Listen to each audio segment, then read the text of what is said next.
You're welcome to the news on the Anglican Cable Network Nigeria ACNN television.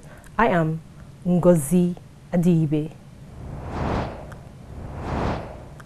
One can serve God in diverse capacity. It is not all about being a bishop or a priest. Service to God and humanity is very essential for development. These were the words of the former primate of the Church of Nigeria Anglican Communion, the Most Reverend Peter Acnn, at the just concluded second session of the 12th Synod of Oyo Diocese in Oyo State. Advising the Bishop of the Diocese, the Right Reverend James Adedayo Oladunjoye, who happens to be his first fruit and is about to retire. Acnn urged him to continue to serve God even after retirement, adding that he should not allow his love for God towards humanity to diminish. My advice to him is to continue to love and to serve the Lord in another sphere of life. It's not only by being a diocesan bishop that you can serve God. So even in retirement, quietly, in his village, or in whatever community he lives in, it can have tremendous impact. It can bring tremendous impact on the people in the areas of things that concern God and humanity. The Most Reverend Acnn also advised the new bishop, Right Reverend Dr. Stephen Ayodeji Fagbemi, to learn more about the diocese in order to get to know the people and the existing policies that have been made and the reasons why the policies are there, adding that there is need for the new bishop to tread carefully even when he is led by God. My advice to his successor is, first of all, to seek to learn whatever he can about the diocese, to get to know the people and the existing policies on ground. And then, if God is giving him new revelation concerning the diocese, then he will make his changes gently and steadily, but not to remove the landmarks he meets on ground.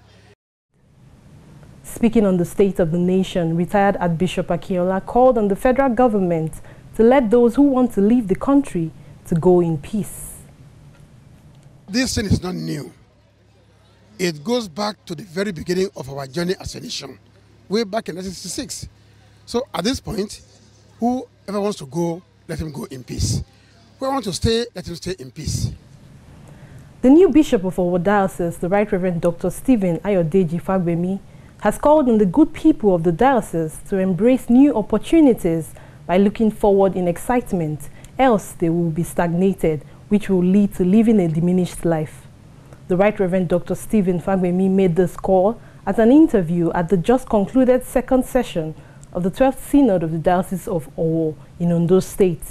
The Right Reverend Fagbemi encouraged the diocese to be open-minded and place their cares in God's hands. He also called on them to be united, adding that this would enable the diocese to move forward. There can be no better theme than to ask the people to prepare to move forward.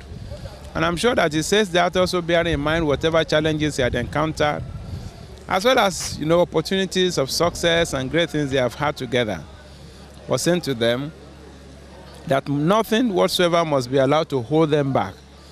Now is the time for them to move forward. And moving forward means also looking forward with excitement to new opportunities, to everything that is to come, and an encouragement to the people to move forward. And you can never allow yourself to stagnate in life, otherwise you are going to just diminish. This time it is one, let us give thanks to God for all that he has done through the leadership of the outgoing bishop over the last 17 years. And then let us also rejoice in what God has in stock for us, because I am excited as much as I think so many people are. Excited about what God is going to do, excitement about the fact that we know that because this diocese belongs to God, then God himself is there for us. So I simply say to the people, let us simply be open-minded and let us place our hands in the hands of God and allow him to lead us. But let everybody come on board. We have got to be united so that we can work together and serve God and allow him to bless our future together. The Oyo State Governor, His Excellency Oluwarotimi Akeredolu, has called on the federal government to pay less attention to agitations because there is agitation going on all over the world. So Nigeria is not an exception, but instead they should listen to the reason the people are agitating and address it. According to him, the federal government should concern itself with those who make hate speeches and address the issue sternly. Governor Akeredolu made this call at an interview with our news correspondents. The governor also stated that the church had been playing her role in the country by speaking and acting peace. He added that the church should continue to portray to the nation what their faith entails. They are bound to agitation. I mean, the world is dynamic, and Nigeria cannot be different. I mean, people are bound to agitate. The only problem we, and I believe federal government should be concerned about, is hate speeches. No, we must measure our the way we address issues. It must be in a measured manner. But for as long as we are measured, there's no problem. Let people agitate. Let people vent what they are, whether it's anger, they are concerned. The society is constantly changing. So the government should be able to listen to people and see that, look, you address their concerns. The church is trying in many ways, at least, to reduce the tension. And I think the church is trying. I have not seen the church come into this and become so, to exacerbate the situation. So at least the Christian faith, the church has tried in all ways, at least to make sure that they don't exacerbate the situation. And our people, I mean, those of us who are members of Christian faith, we have a duty to portray to the world and to Nigerians that, look, our faith guides our decision. Our faith determines the way we talk, what we do. There is no need for organizing new conferences in order to revive the standard of education in Nigeria to what it ought to be.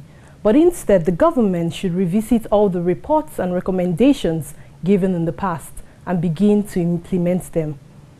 These were the assertions of the professor with Harvard University, USA, Professor Jacob Kehinde Olupono. Professor Jacob also calls on the federal government to take the country's university system very serious because it is in a dilapidating state. He also called on well-meaning Nigerians, home and in diaspora, parents as well, not to wait for the government to tell them what to do, but they should be actively involved in helping to revive education in Nigeria to bring out the required change. According to him, the church also has a role to play in reviving the nation's educational system. We don't need to have any new conference. They should go and look at all the reports that they have had. Look at all the reports they have had in the past. Look at the recommendations and begin to implement that. They need to think seriously about the university system. Things are not going on fine. Nigerians themselves must not wait for the government. They must not wait for the government to tell them what to do. This is why some of us who are in the diaspora, we are gradually coming back. We are partnering with our friends and our colleagues at home to help in retraining our students through different kinds of programs and subjects that they need to have to be able to do their work as lecturers. I think all these little things done by us and by people at home will continue to bring about the kinds of change that we expect. The church has a role to play. Through the sermons that we're hearing, through the conferences, through the synods, we can continue to talk about meaningful values that will improve education in Nigeria. Religious leaders have continued to speak on the health of the President of the Federal Republic of Nigeria. They are of the opinion that President Muhammadu Buhari should resign from office because of his ill health. The bishops also reprimanded the presidency for persistently refusing to disclose Buhari's health status, stating that they were in support of protesters demanding the president's resignation. Since last week, the Resume or Resign protesters, backed by a popular artist, Charles Oputa, also known as Charlie Boy, had accused Buhari's handlers of holding him captive. The protesters had also advised the president to demonstrate his acclaimed integrity by resigning from office, as it was evident he wasn't physically fit to carry on the #1 job in the country. Speaking at the second session of the 12th Synod of the Anglican Diocese of Owo, the Bishop of Owo Diocese, Church of Nigeria Anglican Communion, the Right Reverend James Oladunjoye, asked Buhari to resign and give room for another person to do the job. The bishop said the situation whereby the president had spent several months abroad had not helped the country, adding that it was wrong to conceal his health status as he was no longer a private person. Also speaking on the president's health status, the Bishop of the Ibadan South Diocese of the Anglican Communion, the Right Reverend Jacob Ajetumobi, said his counterpart at Owo Diocese was speaking based on personal experience. Bishop Ajetumobi said Bishop Oladunjoye had had accidents which forced him to consider early retirement, adding that if a clergy could be forced to retire early because of his health, the president should also be able to do so. However, Ajetumobi advised Buhari that should he decide not to resign, he should not contemplate running for the second term. Similarly, the chairman, Christian Association of Nigeria, Kano State Chapter, Bishop Ransom Bello, indicated his support for the resume or resign protest, insisting that it was high time the presidency opened up on Buhari's health status. Still to come, Charlottesville clergy hold anti-racism prayer meeting. Please stay with us. Ajayi Crowther University admission for the 2017-2018 academic session has commenced. Programs on offer include undergraduate, postgraduate, part-time, HND conversion, foundation and pre-degree in faculties of law, humanities, natural sciences, social sciences and management sciences. Our tuition is affordable and payable in 3 installments. Visit the university website at www.acu.edu.ng for online application, screening and admission letter. Given our state-of-the-art facilities, well-equipped library, decent learning environment, and distinguished lecturers, apply now by logging on to www.acu.edu.ng. For details, call 0814-592-0637 or 0810-440-8768. Ajayi Crowther University, raising godly intellectuals. Welcome back. If you're just joining us, this is the news on the Anglican Cable Network Nigeria, ACNN Television. We encourage you to follow us on our social media platforms for our interesting programs and activities. Search and like us on Facebook, follow us on Twitter, and subscribe to our YouTube channel at ACNNTV. For inquiries and suggestions, write to acnntv@gmail.com or our WhatsApp number, all showing on your screen. You can also be part of our news crew by sending us stories and pictures of events happening in your local church or diocese, and we promise to use them. Now to foreign news. Church leaders in Kenya have called for calm in the wake of last week's general election. The opposition National Super Alliance, led by Raila Odinga, has accused the government of President Uhuru Kenyatta of electoral fraud and has refused to accept the results. Mr. Odinga and President Kenyatta were tied in opinion polls up to election day, but the preliminary results released on the 10th of August 2017 by the Independent Electoral and Boundaries Commission stated that the president received 54% of the votes cast, with the challenger receiving 45%. The head of the EU Electoral Monitoring Delegation, Maria J. Schack, said there had been no evidence of fraud and urged all parties to accept the results. However, riots have broken out in Odinga's strongholds, with Reuters reporting 15 dead so far. Speaking to a reporter at Nairobi's All Saints Cathedral, the Most Reverend Jackson Ole Sapit urged Raila Odinga and his supporters to accept the results. He said elections are over and declarations made. Politicians who lost together with opposition leader should come out and tell Kenyans to move on and the grievances encountered taken to court as expected, because violence would benefit no one. The Archbishop also asked the security forces to exercise restraint when confronting protesters, stating that Kenya's churches were ready to mediate between the government and opposition. The Church of Uganda has launched a Thursdays in Black campaign to highlight the problem of gender violence in the East African nation. According to Dr. Fulata Mbanomoyo, WCC Program Executive for Women in Church and Society, Thursdays in Black was organized by the World Council of Churches in the 1980s as a protest against rape and violence, and is a united global expression of the desire for safe communities where everyone can walk safely without fear of being raped, shot at, beaten up, verbally abused and discriminated against due to one's gender or sexual orientation. The campaign was launched last month at the Luweza Training Center at the close of the Church of Uganda's Bishops and Wives Retreats. The Mothers Union has been tasked with promoting the program in churches across Uganda. The Anglican Church in Southern Africa has also been involved with the campaign in South Africa through its ties to the Diaconian Council of Churches and HIV/AIDS support groups. Archbishop Stanley Ntagali applauded the goals of the program, but urged the organizers to take care not to lose the campaign's Christian focus. He further cautioned the organizers to be very careful of those who partner with the cause, explaining that these sponsors may want to push an agenda that is different from theirs. Hundreds of people, adults and youths, have given their lives to Christ during an evangelistic campaign in Burundi, which began last month.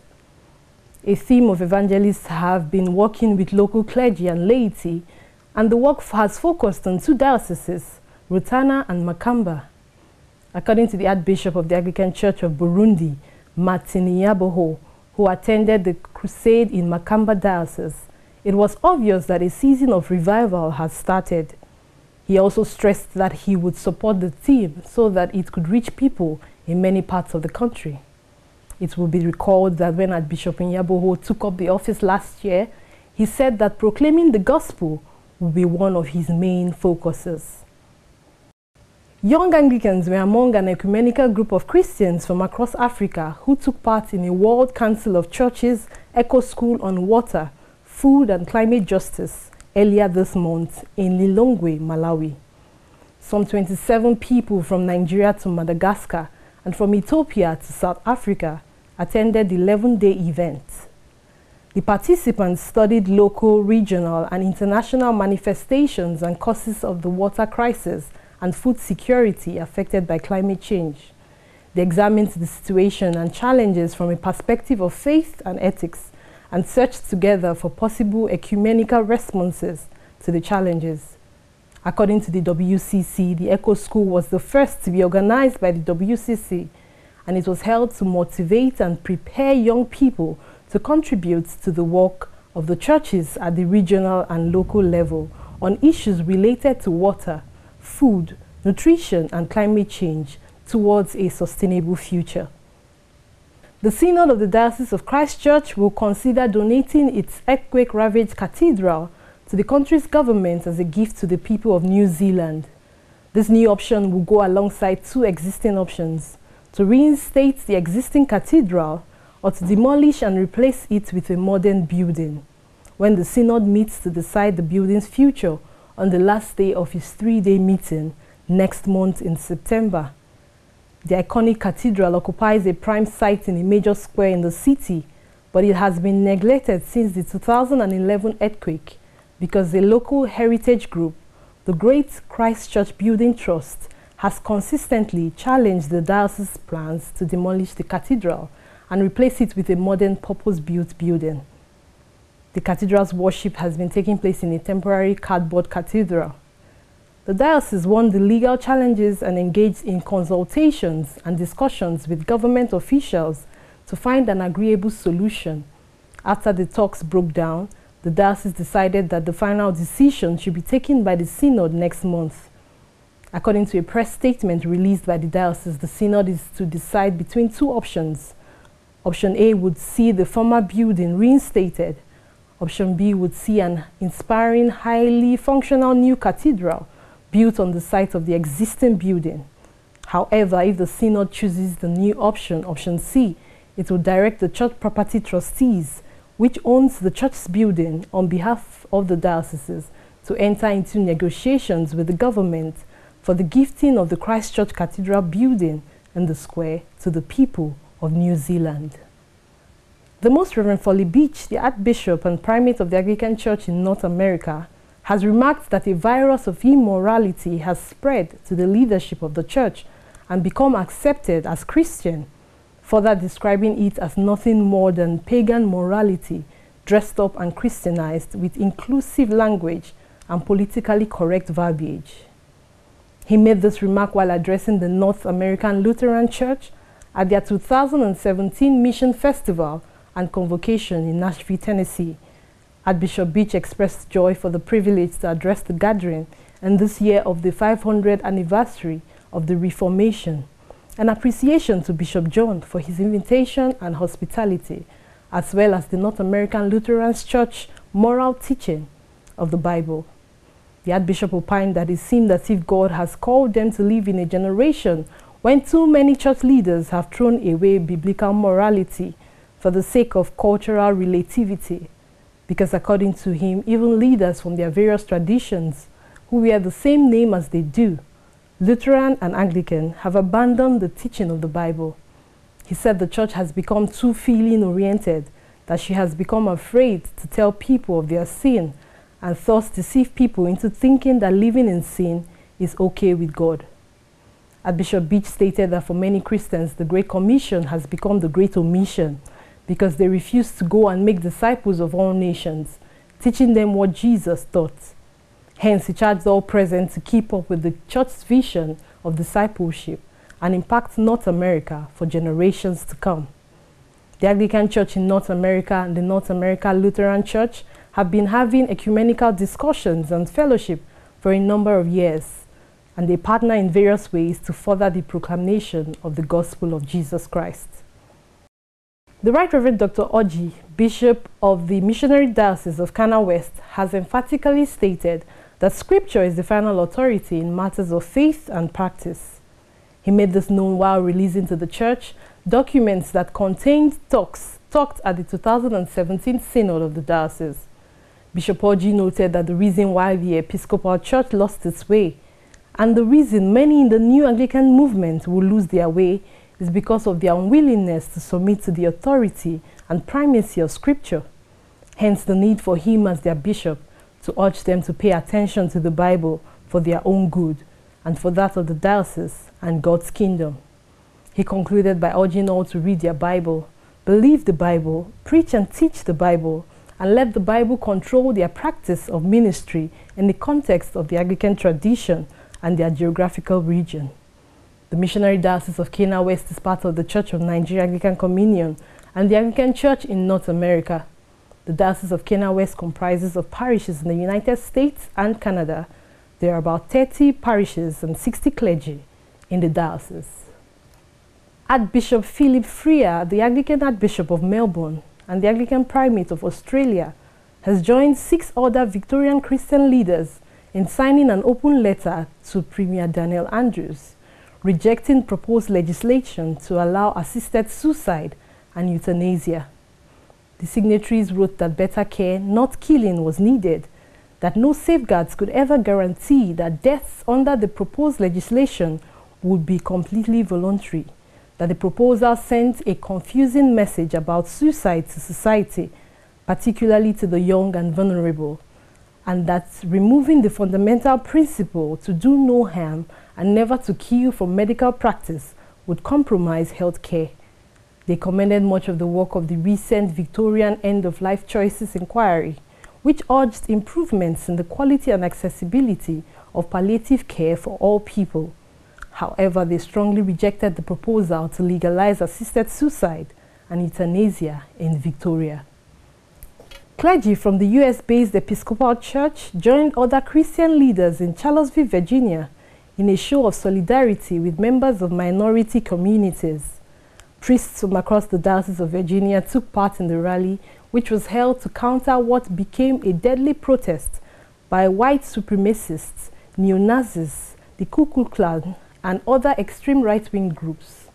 The right-wing protest was sparked by a decision to remove a statue of Civil War Confederate military leader Robert E. Lee and change the name of the city's Lee Park into Emancipation Park.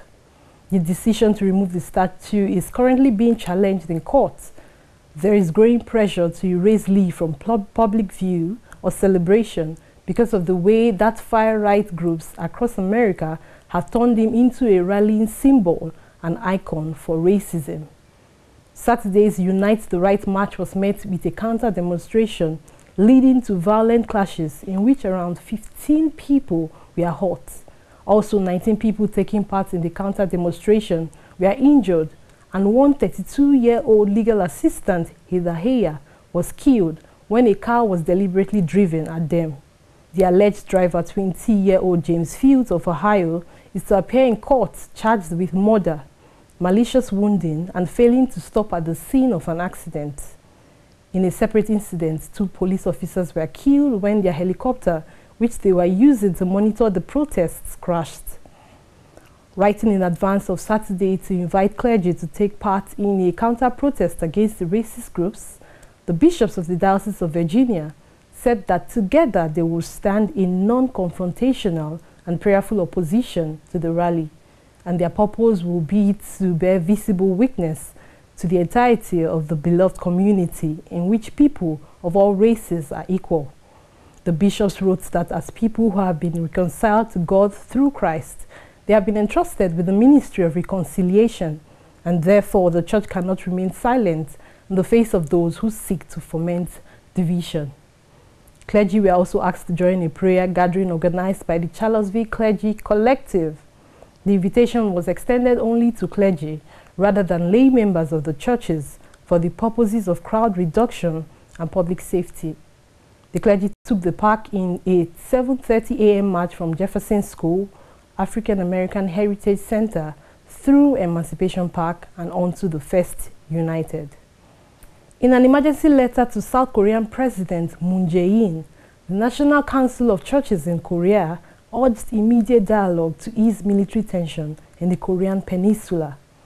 In the letter, the NCCK reiterated its hope to see a peaceful reunification of South and North Korea, but expressed grave concern about President Trump's declaration that North Korea would face fire and fury, one never witnessed by the world. The letter states that military tension is at its height in the Korean Peninsula, and there is fear of war spreading among the people. Therefore, the group called on the government to ensure that the lives of the people in South Korea is not threatened by the provocative acts of the US and North Korea, and expressed readiness to take active participation. The letter concluded with a plea to the government to transform the present crisis into an opportunity and open the door for dialogue by immediately dispatching a special envoy to North Korea. And so that's it on the news as brought to you on the Anglican Cable Network Nigeria, ACNN Television. We thank you very much for watching. I am Ngozi Adiwe. God bless you.